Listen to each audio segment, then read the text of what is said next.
Welcome to this week's Eccentric Minute, brought to you by Eccentric. This week's Eccentric Minute is the K-Box Kickstand RDL. This is an exercise that ticks a lot of boxes for me. We're looking at single leg strength, we're looking at posterior chain strength, and we're looking at anti-rotary stability all in one exercise. For this one, I like to do it with my back foot on the toe plate that comes with the K-Box. This is something that's really helped me when it comes to being able to sit more into that front leg's hip. I like to set my foot right even with where the tether comes up from the K-Box and then give it a good old kick back, push your hips back, keep your shoulders square, and really stretch into that hamstring and the hip of the front leg. From there, we're just trying to drive that foot down, pull our hips through, and again, keeping that posture and trying not to drop our shoulders. Give this one a try. I'm sure it's one that you and your athletes are going to love and see great results from. I really hope you enjoyed this week's Eccentric Minute. Make sure you check them out at eccentric.com to find out everything you need about the K-Box and the K-Pulley. Being a strength and conditioning professional requires constant pursuit of better knowledge, better methods, and better means. But what if there was a place where strength and conditioning coaches could learn from some of the most innovative practitioners in the world, such as Jeff Moyer, Lachlan Wilmot, William Wayland, James the Thinker Smith, and Keir Wenham-Flatt? Well, you could find multiple lectures from each of these top-level coaches and a few lectures and examples from yours truly as well, all in the Strength Coach Network. The Strength Coach Network is going to bring you well over 100 different lectures from some of the top practitioners in the world to be your one-stop shop for your continuing education and professional development. So hop on over to strengthcoachnetwork.com/CVASP today and get your 48-hour trial for only $1. That's strengthcoachnetwork.com/CVASPS to get your 48-hour trial for only $1. I look forward to seeing you in the Strength Coach Network. Doc, thank you so much for spending the time with us today. I appreciate it. Thanks for having me. Yeah, well, listen, man, I'm fired up for this, and for the people that are listening now, this is kind of our take two. We ended up talking for about an hour plus a week ago before we got this down. So I'm fired up that A, I hit record, and B, that we get to rap about this. But before we get going too far into this, Doc, let the 3/4 of a human that doesn't know who you are, where you're at, and how you got up there. Well, like most of us, it started off playing sports when I was younger, but of course, the situation is I'm not exactly the most physically gifted person in the world. I'm rocking about 5'6", 5'7", somewhere between there, and I'm maybe 70 kilos on a good day. But that being said, I had to find a way to be competitive with the people who were more physically gifted. So from there, I went to UW Oshkosh here in Wisconsin to get my undergrad, master's at UW La Crosse, and then I went and studied under Mike Stone at East Tennessee State. And then from there, I taught 1 year in Pennsylvania, and now I'm back in Wisconsin at Carroll University.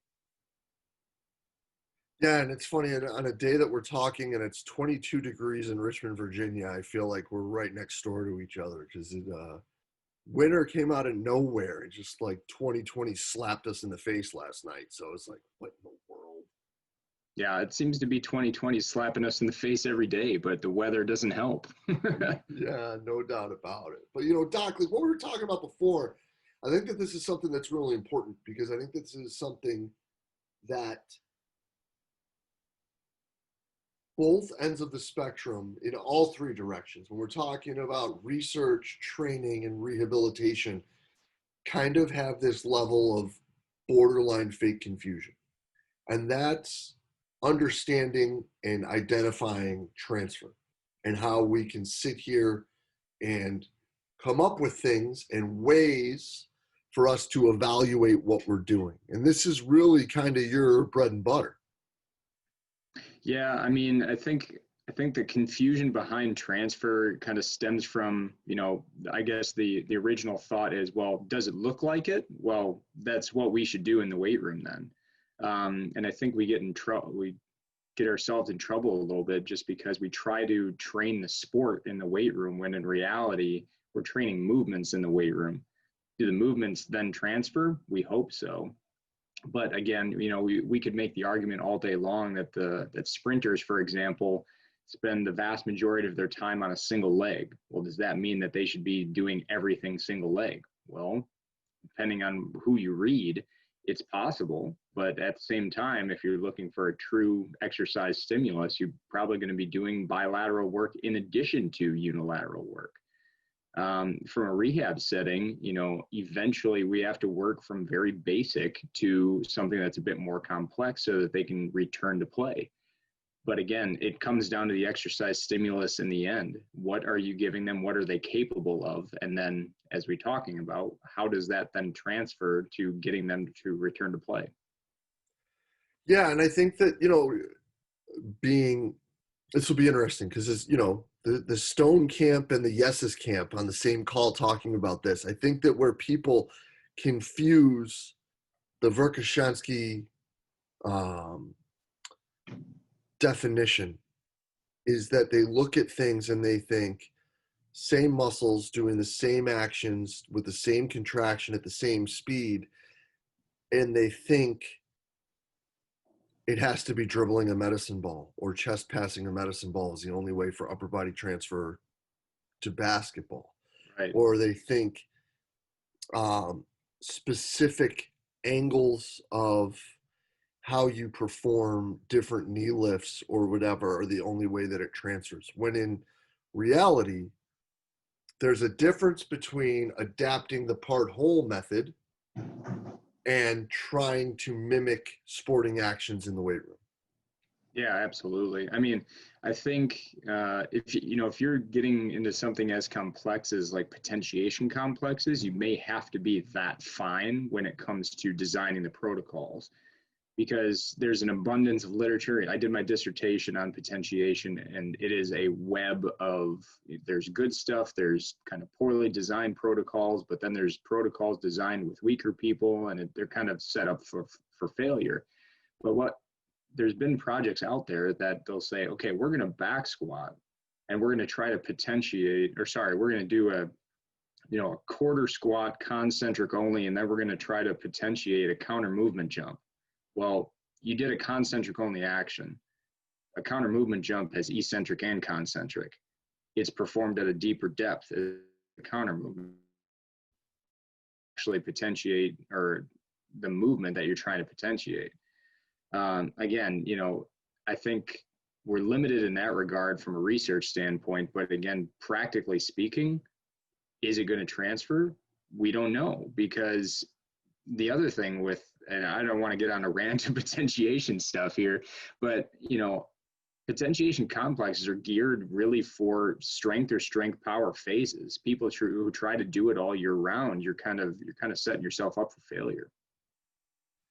Yeah, but at the same time, too, that's another thing that there's a lot of kind of that fake confusion of, right? Where it's like, well, we can do this all year, or we can do this with our 12-year-old swimmers because they need to have these, massive outputs off the wall. And it's like, well, maybe if they're 12, a leg press actually wouldn't be awful for them because they don't know what they're doing. Or even like a goblet squat wouldn't be awful for them because they don't know what they're doing. Yeah, one of the projects I actually have my undergraduates do is they get assigned a random athlete. And when I say random, it can be anything from like a middle school cross country runner to a rugby player in college. So the whole point of the project is to say, okay, how are you going to design resistance training phases that are going to be specific to these people? Now, specificity is one thing, because you could say exercises, you could say metabolically, you could say all sorts of things to get the transfer that you want. But end of the day, with the untrained people that you were talking about, it really doesn't matter what you give them. If are you enhancing general strength, are you enhancing work capacity? Those are the things that are going to transfer with people who are less trained or novices. But as you become more experienced, then you have to be a little bit more fine when it comes to how you're going to get that novel stimulus for the person so that they continue to improve. Yeah, man. And I think that that's a great lead in there because In both of our situations, for the most part, we're dealing with college athletes who, again, going back to where you learned from, that's going to be a middle level athlete almost no matter what, right? Because Yeah. of the classification schemes that have been identified. That again, for some reason, people still get confused on, but that's more of a beers on the table conversation. When we look at that, how are you now identifying transfer, what needs to improve, and how to do it? Yeah, I mean, we have a whole testing battery with our athletes here at Carroll. You know, we do everything from, you know, anthropometrics, body composition. We look at vertical jumps, both a unloaded and loaded counter movement jump. We've done squat jumps as well. We do a 10 and 20 yard sprint, a 505 change direction, or some sort of agility based test, change of direction test. We also have our strength measurements. We use our training in the weight room as some of our testing. So really what we're doing is we're creating a profile to figure out where are they lacking. Now, where are they lacking in relation to their team? Where are they lacking in relation to their position? But also we look at it from like a radar plot standpoint is what does you know, an all conference front row volleyball player look like? That here are their characteristics. Now, if you want to get to this level, this is where they were at. So we use that as kind of our benchmarks, and we have a handful of variables that we look at regularly. You know, I work primarily with volleyball, and one of the metrics that we look at regularly is whether it's their relative peak power, you know, watts per kilo. Are we looking at their jump height? Are we looking at their the reactive strength index modified off the floor? You know, how quickly they get off the floor in relation to how high they jump. So we look at all of those, but I look at them almost on a weekly basis if we're doing weekly testing. And the things that I'm looking for is, you know, if we're in a high volume phase of training, I expect things like power and RSI mod to decrease. And the reason why is they're fatigued, they're getting tired. Now with the freshmen, it's a little bit different. I almost expect them to go up because they haven't done it before. So providing them structure in their training program, it really doesn't matter what I give them, they're going to continue to improve. But the more experienced people, what I want to see is, are they responding to the training that in a way that I want them to respond? And if they're not, then I need to change that exercise stimulus for them so that I can get them to where I want. I get, you know, for example, I will get some of the girls will get really strong where they'll end up being 1.6, maybe 1.7 times their body weight in terms of a squat. And as a result of that, they start to respond to, you know, your standard loading stimuli a little bit different compared to the other athletes that I have. So I have to start to incorporate things that are a little bit faster for them and lighter, so that we focus more on that speed strength component rather than that strength speed component. Fact of the matter is the majority of the athletes that we work with here are developmental. And what I mean by that is they haven't gotten to that phase where they have that strength reserve where we can start to push them in more of that power-based, ballistic-based type program. So most of their program focuses on strictly getting stronger and sprinkling in the power exercises here and there. I dig that, man. And I think that something that you said in there that was pretty cool is you talk about how you're modeling athletes. So I guess that my next question would be, how does that drive decisions, comma, how does that then allow you to identify what he or she may be exceptional at? And does that then dictate even more of the decisions? Sure. Yeah.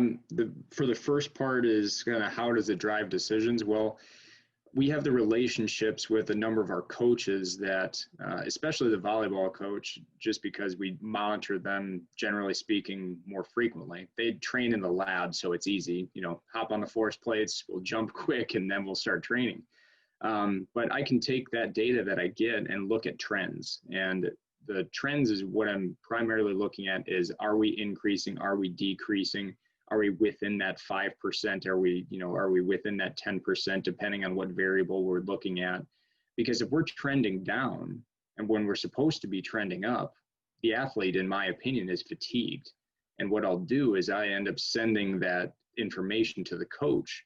And from a decision-based standpoint, I supplied the coach with the information that she needs. And I say, look, we may have to back this person off because they look like they're fatigued. And as a result, real time, I can actually adjust their training on the spot. Maybe they do one less set of every exercise. Maybe they eliminate one exercise altogether just to get their legs back and their central nervous system to recover. And I'm sorry, what was the second part to that question? So, like, let's say you've got an athlete who is like you're looking at your model or your spider graph or whatever it may be, and you have an athlete that's exceptional at one thing. So, for example, my point guard would be exceptionally elastic versus what we have seen in the past. How does the exceptionalness of the individual drive training? Like, is that something that you look at that we need to harness more? Is that something that you look at as we just need to leave it alone? Like, how do you handle that? In that situation, we haven't had many athletes in that situation here. However, we have had athletes at previous institutions in that situation where you have your player of the conference player of the year, all conference first team, tournament player of the year. We'll look at their profiles and we'll pretty much get to the point and say they are at their quote unquote optimal profile. So how do we maintain that profile and possibly train any weaknesses that they may have to improve them even further? So maybe they have just a ridiculous power output, their strength is good, but they may be a little bit slow. Well, let's focus on that speed component while maintaining these other characteristics. So we're still using a combined methods approach where we have, that heavy and light kind of emphasis.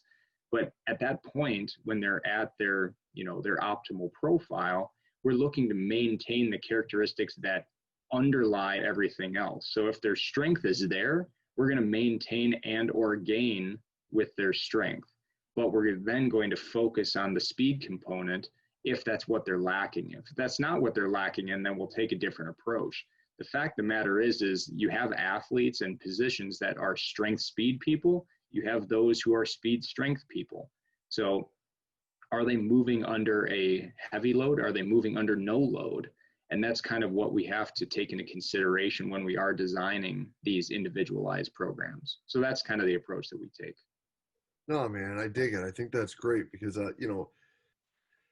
I think all too often what coaches tend to be afraid of is that the outliers are the outliers for a reason. And they're there participating in the sport possibly because of what they're outliers at. So we like to look at what we can fix, when in reality, maybe the fixing isn't what we need to do. Maybe we need to continue to allow them to exploit what makes them exceptional to a greater level. Absolutely. Yeah. I mean, this is a classic phrase, but sports aren't played slowly. So if we have an individual who is just naturally gifted, as you mentioned, your basketball player is naturally elastic, we're not trying to take that away from them. What we're trying to do is work on the characteristics that got them to that point. And if there is a weakness that we can fine tune a little bit, that's what we need to focus on, because we're not trying to make these people slow, by weight training. And generally speaking, weight training is not going to make you super slow unless you're just grinding out slow repetitions all the time. But as long as you're varying loads where you have heavy stuff, light stuff, ballistic stuff, you add in your sprint-based work where you're working both ends of that force velocity curve, you're going to be able to work that profile that they've already developed.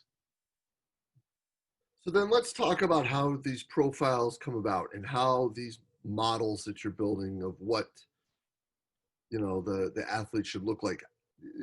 Talk to us about that process and how that gets going. And really, I think the big one is, how many athletes do you think you needed till you were like, all right, we might have an idea? We're still in the process, because to be honest, so this is my 5th year here at Carroll. We didn't start doing this type of monitoring until about maybe a year ago, or 2 years ago, maybe. One, because we didn't have the equipment. Two, we didn't have the manpower, because prior to our graduate program being revamped, this year we have 10 grad students. Prior to that, the most we had was 3 or 6, depending on the class. So as a result of that, we just didn't have the manpower. I'm a full-time faculty member. I can only do so much, with the addition of a couple people helping on the side. But how we develop them, what we're doing is we are essentially developing a baseline for where the individual is going to be. And we need a lot of data to be able to do that. So regular testing, frequent testing is the goal, first of all. But then what we end up doing is we end up developing these radar plots for individuals, taking the team average. We figure out what the team best is based on position or whatever. And then we put the athlete themselves on there, and we're looking at how far away from that average are they.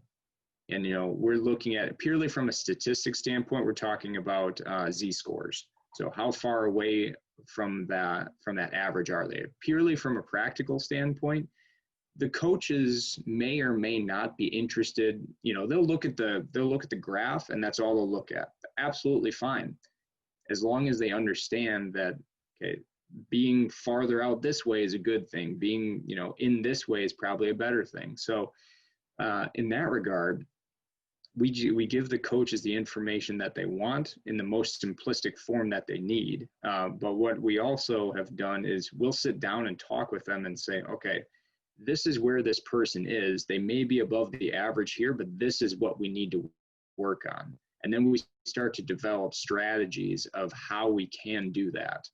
So that's the approach that we're taking right now, and it's only going to continue to develop as we push one of the initiatives at our university, which is developing a performance institute. That sounds fun. It's fun, but it's been a process over the past number of years, but it's been in front of the president. The president approved it. It's on this university strategic plan, so it's supposed to launch fairly soon here. So we're excited. So as you continue to collect data, how is this now expanding? And I can't believe you have had to try to do this, like 5 kids under you too. This would have been, that would have been like exorcist head spinning to try to do that. But how does this now, as your ability to collect data has expanded, how has this expanded what you're able to do?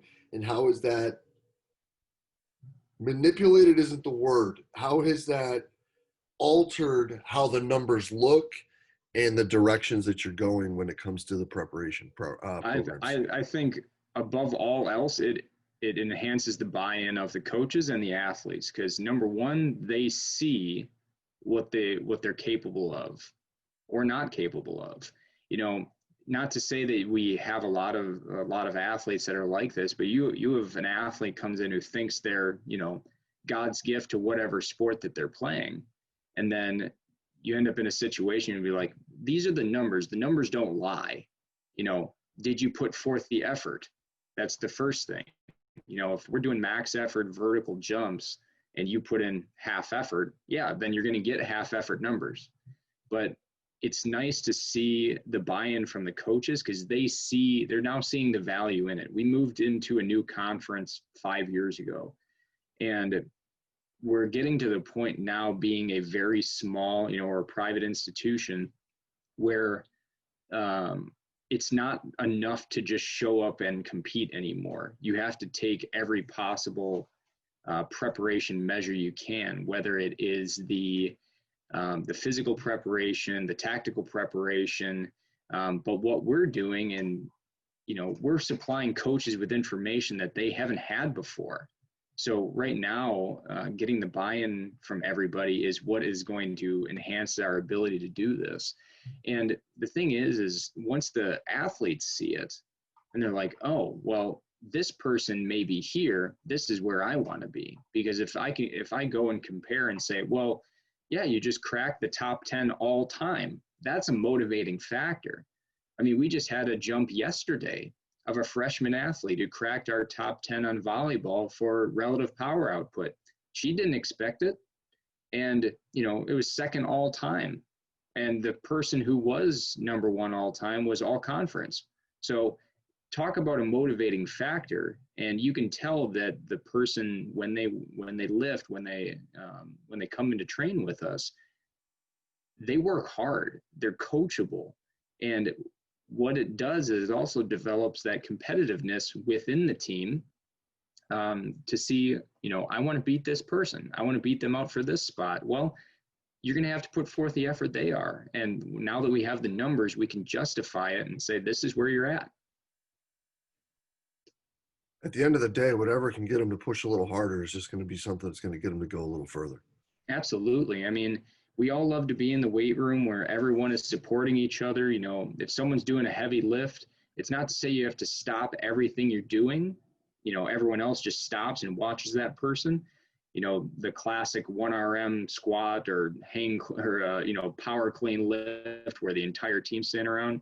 It happens from time to time, but at the same time, we just want an atmosphere where everyone is supporting each other.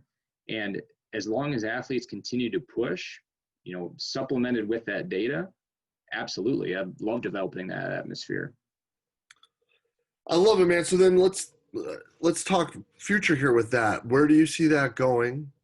Not just in the modeling and profiling you're doing with the athletes, but how do you see this driving more research so we can have better ideas? Is that the word I want? Of like what matters?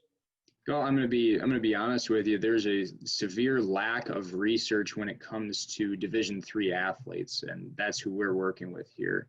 So what we're doing, and actually what some of my grad students are doing right now, is we're taking the monitoring data that we have, and we're going to develop